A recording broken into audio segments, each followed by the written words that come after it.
Regarding this income tax paper 1, Professor Sangeeta Sansudi Madam already introduced the topic subject, what is income tax, the history of income tax, how the income tax system introduced in our country. The main basic reason for the introduction of the income tax is the soldiers' mutiny in the year 1857. The 1857, the first Indian movement for independence is the main reason. Whatever loss incurred or sustained by the British rulers, to overcome the loss incurred during that soldiers' mutiny, they first time introduced the income tax as a temporary measure. And that temporary measure became the regular device to collect the revenue to the government. And this is the pre-independence period aspect.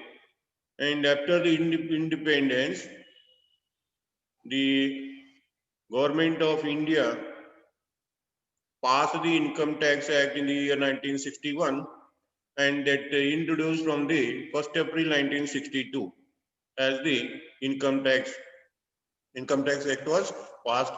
And what is income tax history and regarding features of income tax and some basic concepts have already explained by Professor Sangeeta Madam. And I would like to highlight what is income tax in general today. So, what is income and what is tax? These 2 points you have to know clearly. What is income and what is tax? Okay, what is income? Whatever monetary amount, whatever monetary derives a person takes, whatever monetary benefits a person receives, all the monetary benefits are considered as income, and that monetary benefit may be derived by using the asset or by rendering the service or by any other means. Okay, whatever monetary benefit you derive, that monetary benefit derived by use of certain assets or by rendering the service or by any other means, that is called as income. Whatever comes to your side, that is income. Okay, that income must be in the form of monetary.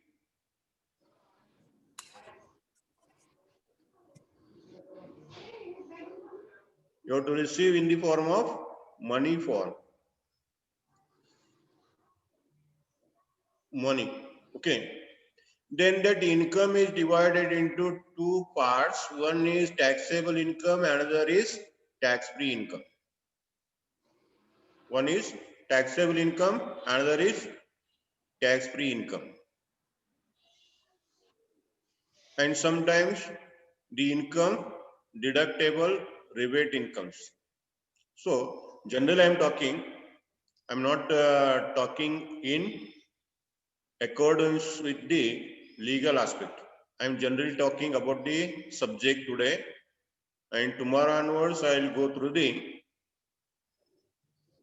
your syllabus. Okay, income in general it is clear.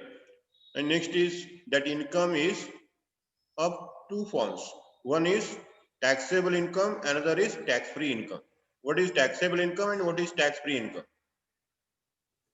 Taxable income, it is the income on which the government of India or income tax authority levy the tax.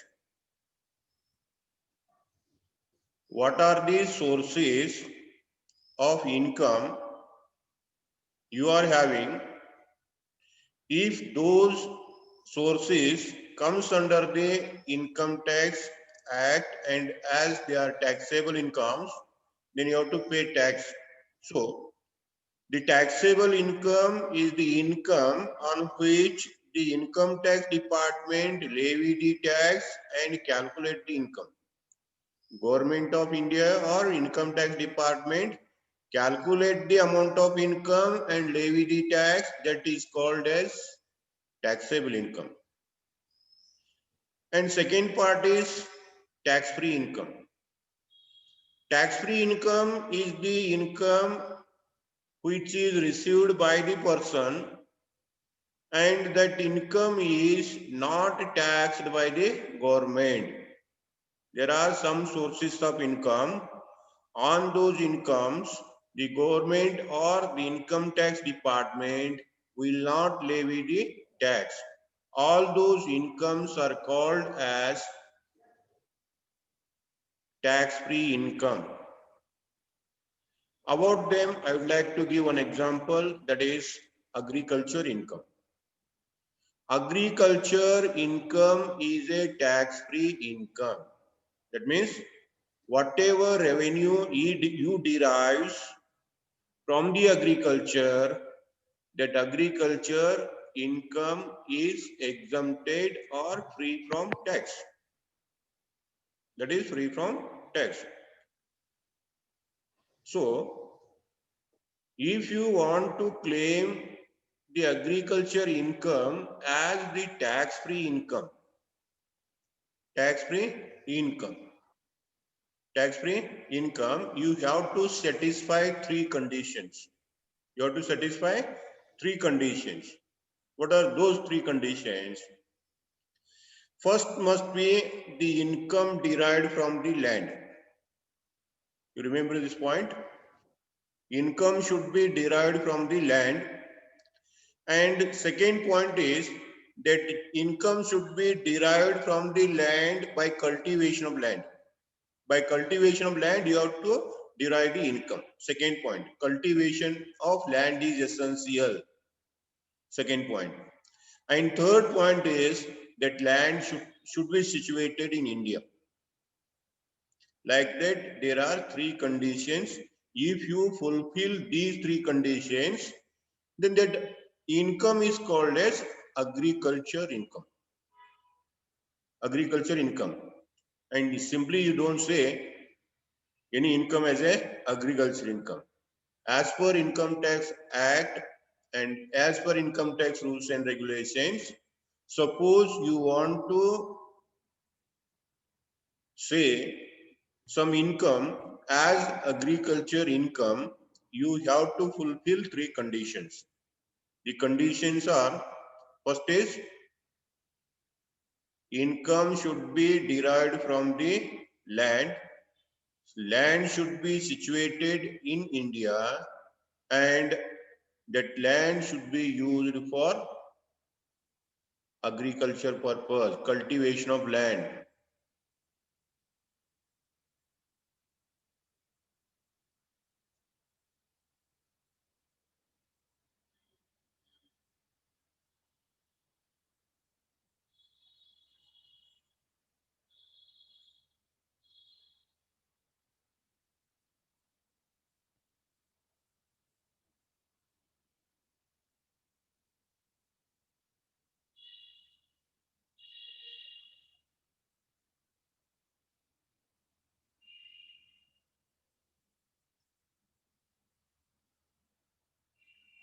Yes, any problem?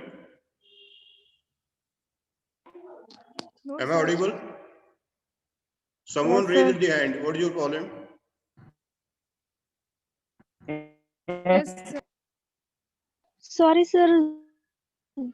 Okay, okay. Don't worry. Mistake ಆಗಿ ಬಂದಿದ್ರಿ. Don't worry, don't worry. Today I am talking generally. You don't take it serious. Okay. Are you getting my point regarding agriculture income? What is agriculture income? In general, you remember. Yes, sir. Agriculture income means you have to satisfy three conditions. One is income should be derived from the land. Land should be situated in India. And third, that income should derived by cultivation of land. These 3 points you have to remember. If you fail to fulfill these three conditions, then your income will not be considered as agriculture income. Okay. Sometime you receive the income, but you fail to satisfy the two other conditions. Okay, I will take in detail in the coming classes. So income is classified into two categories. One is taxable income, another is tax-free income. Regarding tax-free income, I gave one example, and I come to the taxable income. The taxable income of the person is divided into 5 heads. The total taxable income, the income of a person is divided into 5 heads. So, a person derives the income by 5 sources. The 5 sources are considered as 5 heads. 5 sources are considered as 5 heads. How a person receive the income? First, the person may receive income in the form of salary. In the form of salary, by maintaining relation of employer and employee.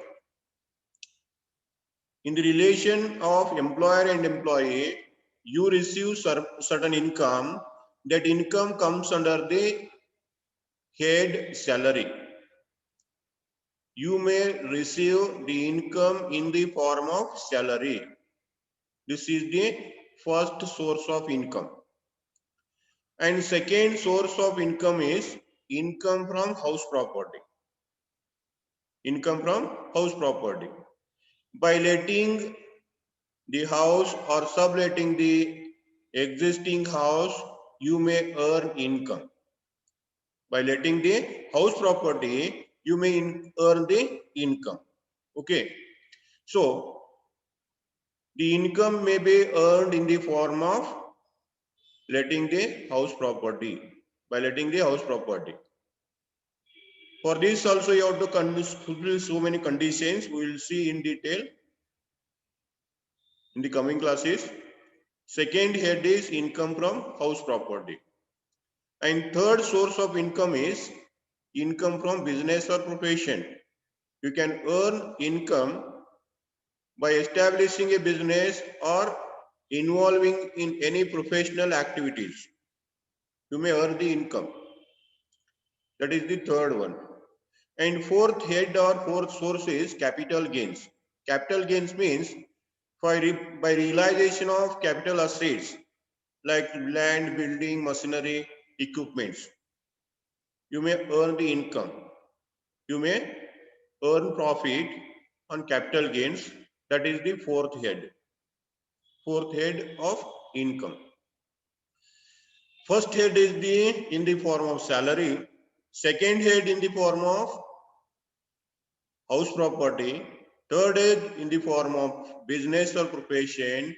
Fourth head in the form of capital gains. And the income which is not covered under these 4 heads, we consider that as a other source income, and all those incomes comes under the 5th head, that is called as income from other source. So the total income of a person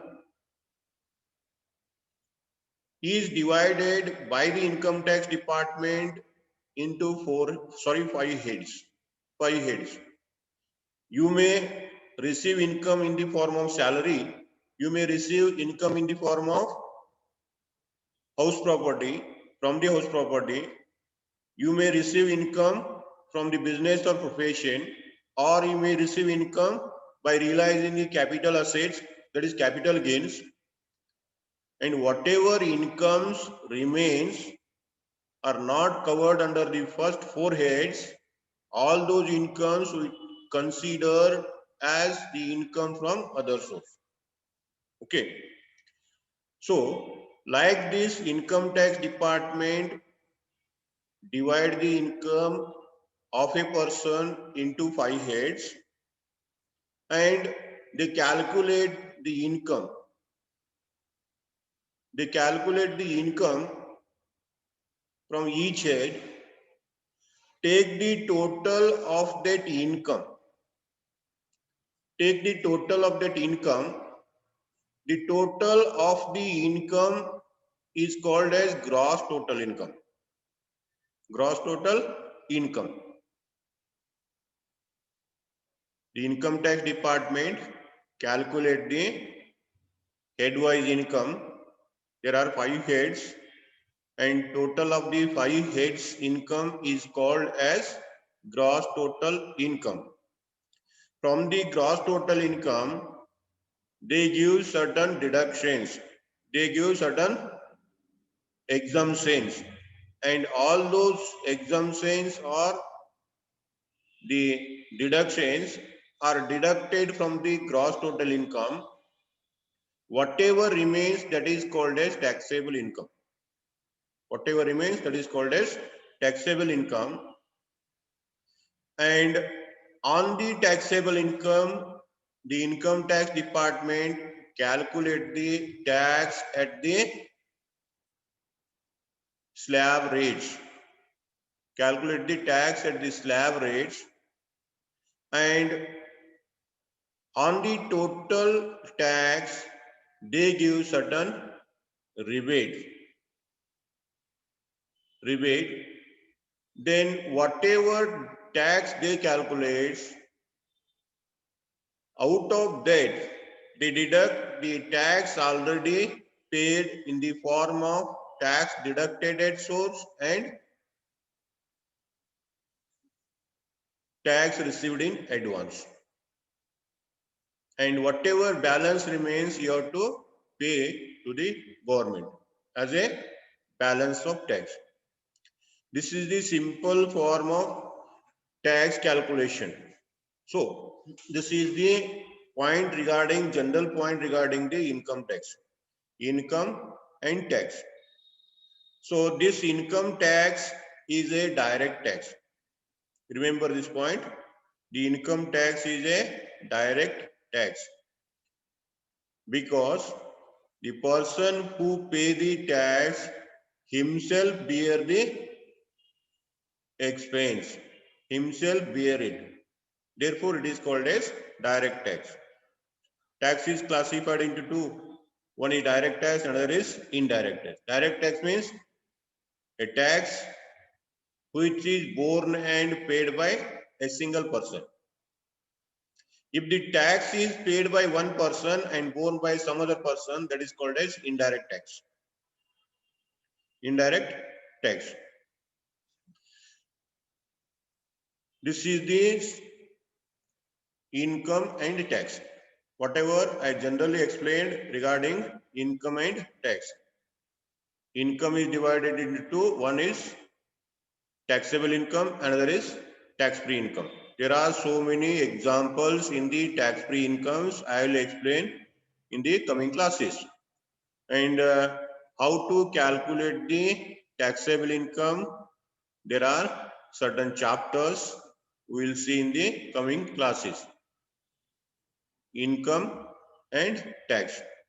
And if you consider a person, income tax is levied on a person, then in the income tax department, a person means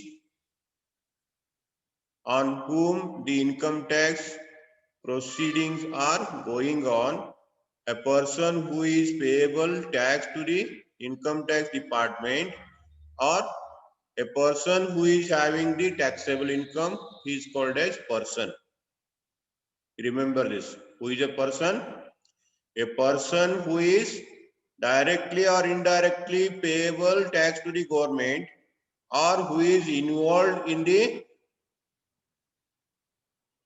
process of proceedings by the income tax department, or he is a person who is linked to the other person on whom the proceedings are going on. That is called as person. And according to income tax department, a term person include 8. Person means 8 category of persons are there. How many categories? 8 person, 8 categories. I'll tell you one by one. A person means individual person. The individual person who is having the taxable income has to calculate the income and calculate the tax and pay that tax to the government. Individual is a person as per income tax department. Individual means he is a natural person. Natural individual person who is having the income more than the limit given by the income tax department, he is called as person. First point. And second point is partnership firm. Partnership firm is a person. Partnership firm is not a natural person, but as per income tax department, partnership firm earn the income, therefore that is also called as person. Partnership firm earn the income, it is having the assets and liabilities, therefore according to income tax department, the partnership firm is also a person. Suppose it is having income more than the taxable limit.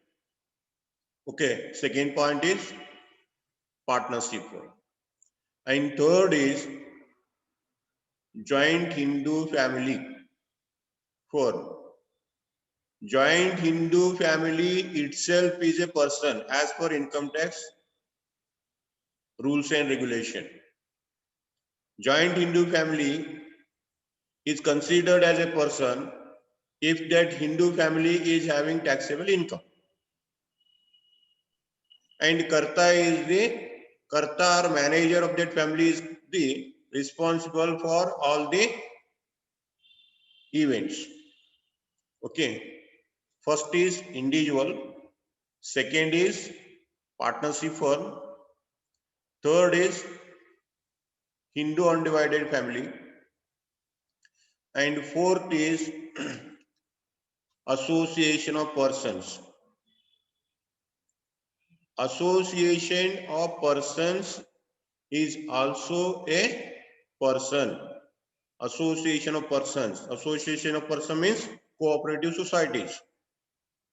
Association of person means cooperative societies. The association person is also called as a person by the income tax department if that association of person is having taxable income. This is the fourth. Okay. Fifth is body of individuals. Body of individuals means if the individuals makes one group and that group itself is called as a person.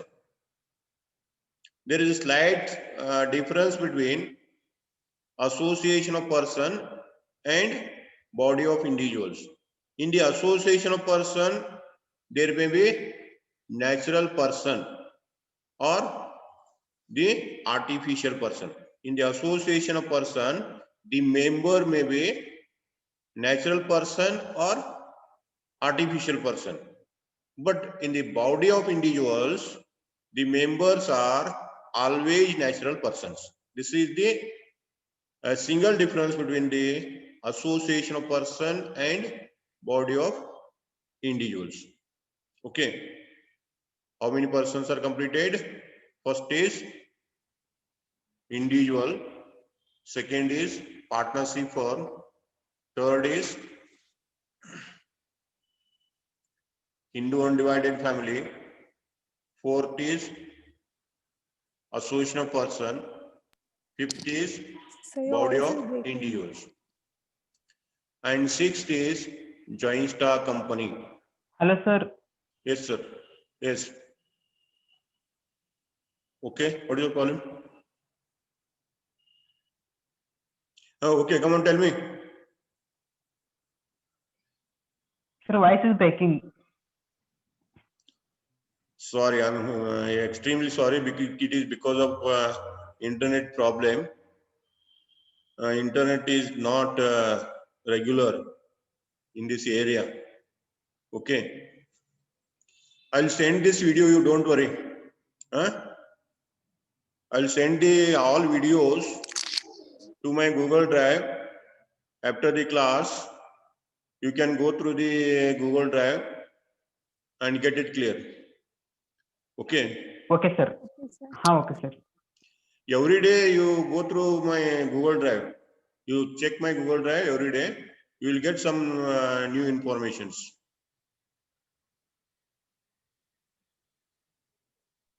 Yes, sir. What is that? First is individual.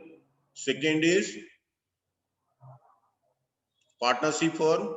Third is Hindu undivided family. Fourth is that association of person. Fifth is body of individuals. Then sixth is joint stock company. The joint stock company is the artificial person. That joint stock company itself is considered as the person. Okay. Joint stock company is itself is called as a person. It